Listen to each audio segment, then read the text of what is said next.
Thank you very much. Thank you. Good evening. I'd like to provide the American people with an update on our efforts to protect the integrity of our very important 2020 election. If you count the legal votes, I easily win. If you count the illegal votes, they can try to steal the election from us. If you count the votes that came in late, we're looking at them very strongly, but a lot of votes came in late. I've already decisively won many critical states, including massive victories in Florida, Iowa, Indiana, Ohio.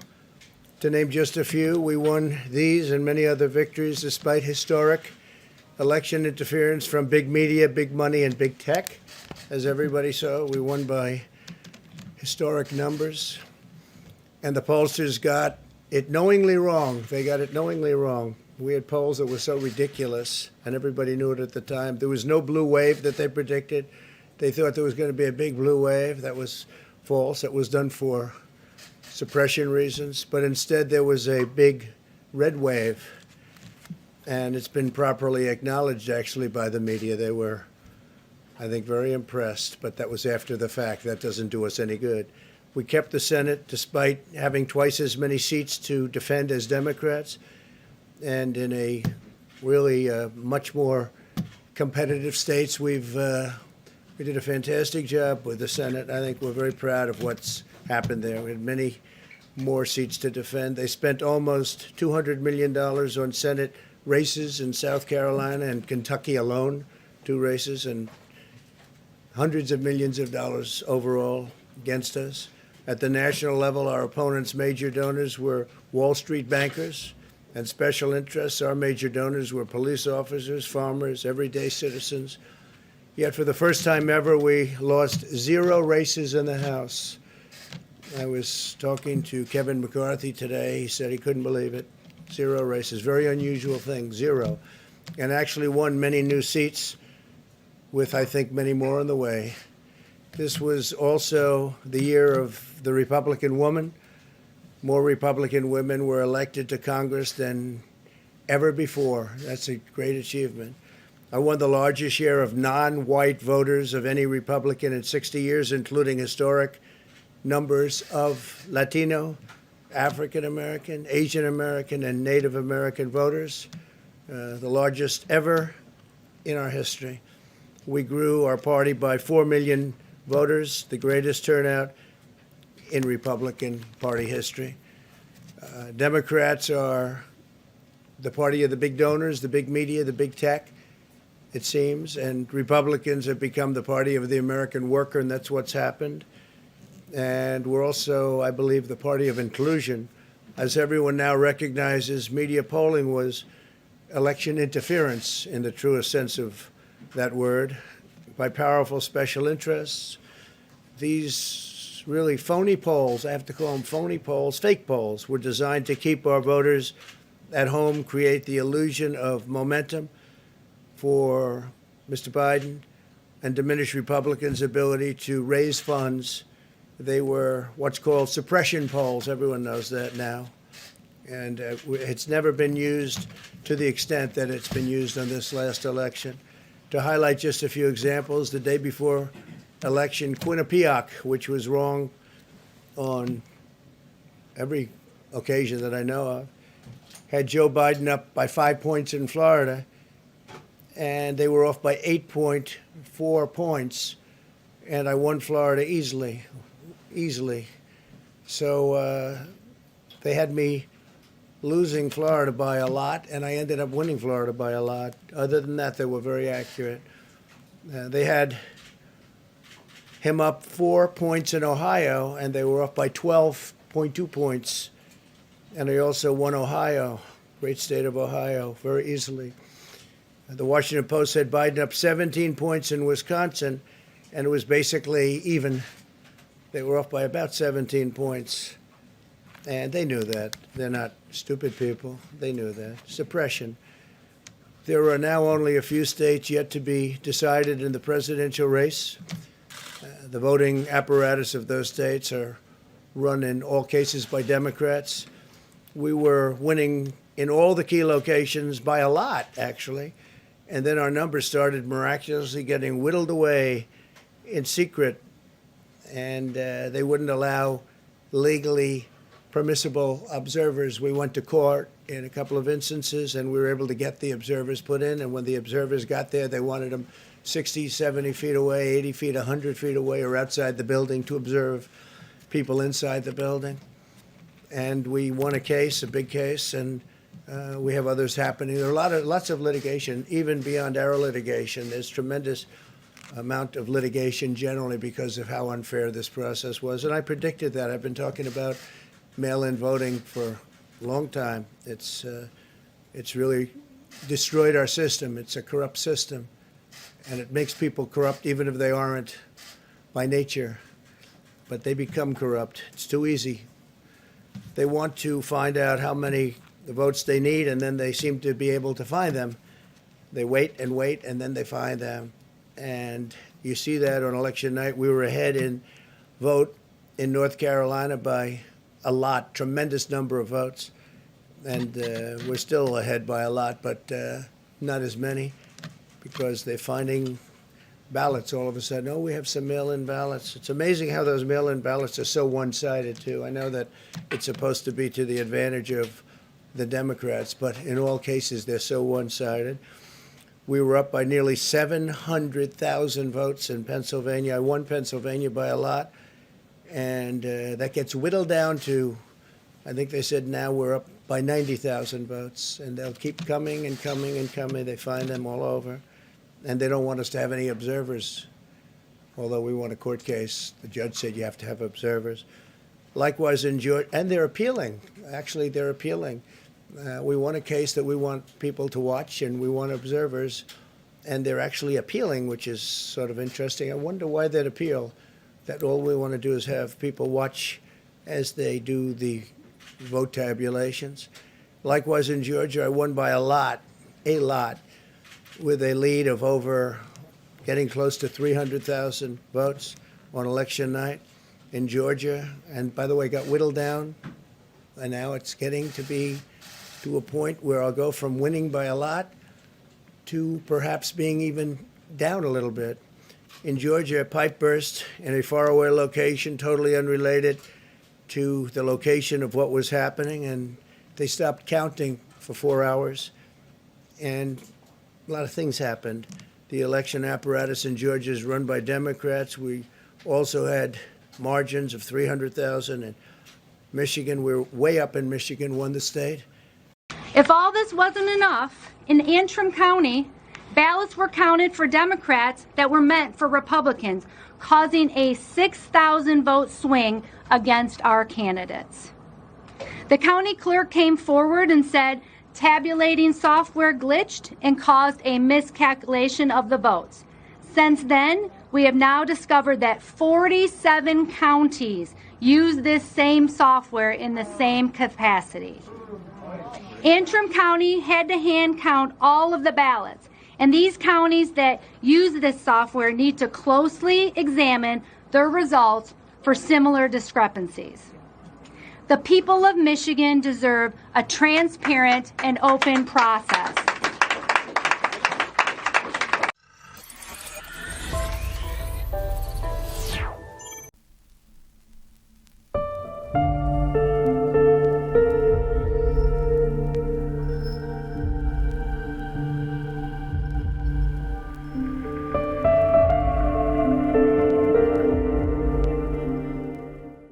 And in Wisconsin, we did likewise fantastically well. And that got whittled down. In every case, they got whittled down. Today, we're on track to win Arizona. We only need to carry, I guess, 55% of the remaining vote, 55% margins. And that's a margin that we've significantly exceeded. So we'll see what happens with that. But we're on track to do okay in Arizona. Our goal is to defend the integrity of the election. We'll not allow the corruption to steal such an important election, or any election for that matter. And we can't allow anybody to silence our voters and manufacture results. I've been doing a lot of public things for a long time. I've never had anything that's been as inspirational by people calling, talking, sending things to us. I've never seen such love and such affection and such spirit as I've seen for this. People know what's happening and they see what's happening and it's before their eyes. And there are many instances which will be reported very shortly. There's tremendous litigation going on. And this is a case where they're trying to steal an election. They're trying to rig an election.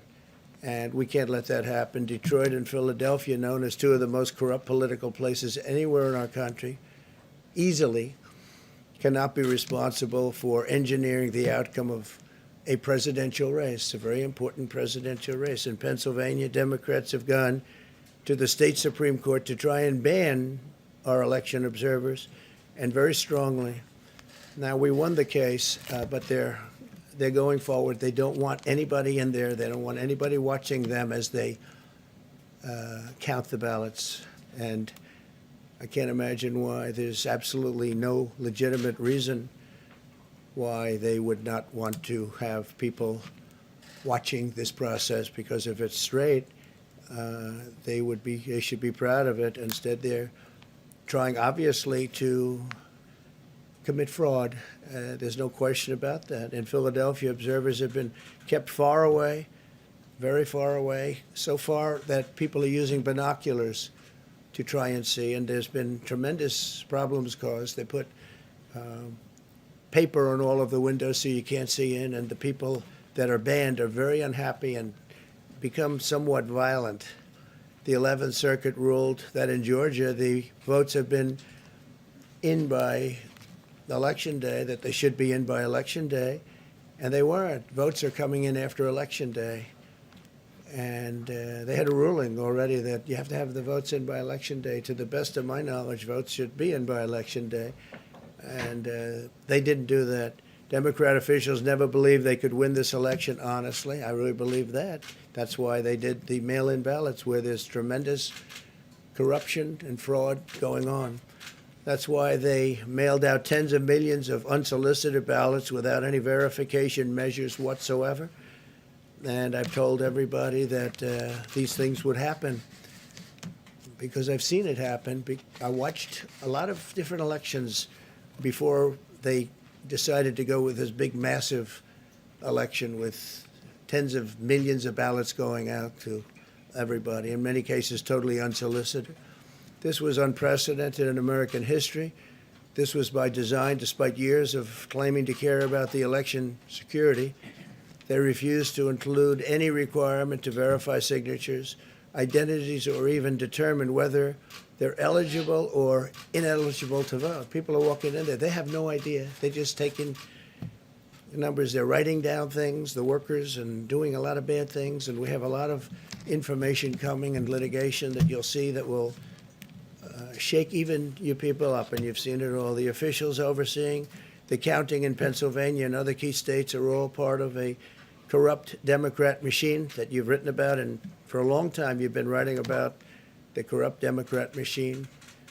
I went to school there, and I know a lot about it. It hasn't changed. It's a long time ago, and hasn't changed. It's gotten worse. In Pennsylvania, partisan Democrats have allowed ballots in the state to be received 3 days after the election, and we think much more than that. And they're counting those without even postmarks or any identification whatsoever. So you don't have postmarks, you don't have identification. There have been a number of disturbing irregularities across the nation. Our campaign has been denied access to observe any counting in Detroit. Detroit is another place, and I wouldn't say it has the best reputation for election integrity. Poll workers in Michigan were duplicating ballots, but when our observers attempted to challenge the activity, those poll workers jumped in front of the volunteers to block their view so that they couldn't see what they were doing. And it became a little bit dangerous. One major hub for counting ballots in Detroit covered up the windows again with large pieces of cardboard. And so they wanted to protect and block the counting area. They didn't want anybody seeing the counting, even though these were observers who were legal observers that were supposed to be there. In Detroit, there were hours of unexplained delay in delivering many of the votes for counting. The final batch did not arrive until 4 in the morning, and even though the polls closed at 8 o'clock. So they brought it in, and the batches came in, and nobody knew where they came from. We've also been denied access to observe in critical places in Georgia. In multiple swing states, counting was halted for hours and hours on election night, with results withheld from major Democrat-run locations only to appear later. And they suddenly appeared, and they all had the name Biden on them, or just about all. I think almost all. They all had the name Biden on them, which is a little strange. I challenge Joe and every Democrat to clarify that they only want legal votes, because they talk about votes, and I think they should use the word legal votes. We want every legal vote counted, and I want every legal vote counted. We want openness and transparency, no secret count rooms, no mystery ballots, no illegal votes being cast after Election Day. You have Election Day, and the laws are very strong on that. You have an Election Day, and they don't want votes cast after Election Day, and they want the process to be an honest one. It's so important. We want an honest election, and we want an honest count, and we want honest people working back there, because it's a very important job. So that's the way this country is going to win. That's the way the United States will win. And we think we will win the election very easily. We think there's going to be a lot of litigation, because we have so much evidence, so much proof, and it's going to end up perhaps at the highest court in the land. We'll see. But we think there'll be a lot of litigation, because we can't have an election stolen like this. And I tell you, I have been talking about this for many months with all of you, and I've said very strongly that mail-in ballots are going to end up being a disaster. Small elections were a disaster. Small, very easy to handle elections were disastrous. This is a large-scale version, and it's getting worse and worse every day. We're hearing stories that are horror stories, absolute horror stories. And we can't let that happen to the United States of America. It's not a question of who wins, Republican, Democrat, Joe, myself. We can't let that happen to our country. We can't be disgraced by having something like this happen. So it will be hopefully cleared up, maybe soon, I hope soon, but it'll probably go through a process, a legal process. And as you know, I've claimed certain states, and he's claiming states, and we can both claim the states, but ultimately I have a feeling judges are going to have to rule. But there's been a lot of shenanigans, and we can't stand for that in our country. Thank you very much. 我给欧洲的朋友还有美国的朋友我说我相信美国的大选一定是黄牛的结果。黄牛的结果一个是法律战。'Cause there ain't no doubt he loves this life.